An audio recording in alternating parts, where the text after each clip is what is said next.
Maligayang Maligayang pagbabalik mga pagbabalik kasolid. mga kasolid. Tuluyan ng Mel Pardo bibitawan ng kontra Babarong, Tanong ang Sak isa sa mga Simsri. start Ang ng tungpato top nga ng rank Thailand. promotion. Partida Last fight ba na ang nga daw laban? sa Isang top kamay lang rank. ang gamit. Pahardo panalo. Second round, knockout. Yan ang ating pag-uusapan mga kasolid.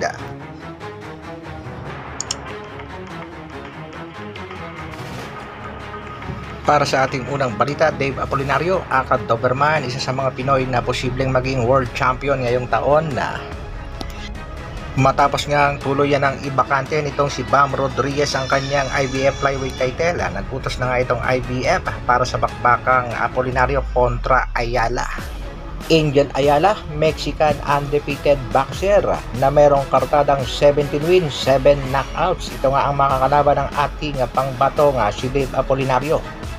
Nasa kasalukuyan ay nasa pangalaga ng Ohashi Promotion na merong kartadang 20 wins, 40 knockouts, undefeated din si Kabayan.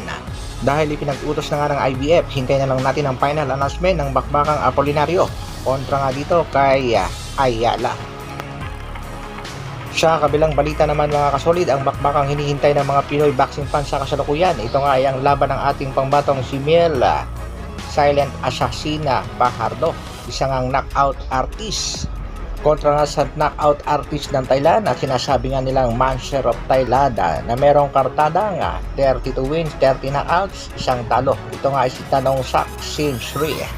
Bakbakan ng mga knockout artist sa bansang Japan na, pero bago yan mga kasolid, panoorin muna natin ang mga notable na panalo ng ating pangbatong si Mel Fajardo. Napalaban din ito sa bansang Thailand na kung saan nakapagtala nga na ito ng magandang record dahil sa loob lang ng 10 segundo ay pinabagsak at pinatulog niya ang kanyang nakalabang boxer ng Thailand.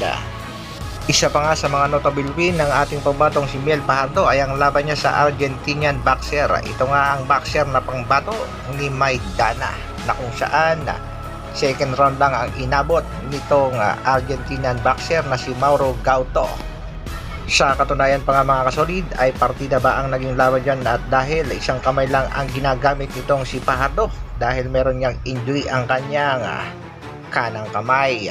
Sa kasalukuyan nga itong si Mel Fajardo ang inaasahan ng mga boxing fans lalong-lalo na ng mga Pinoy na magiging isang world champion. Pero nabigo nga ang mga boxing fans dahil sa bakbakang Fajardo at Simsri.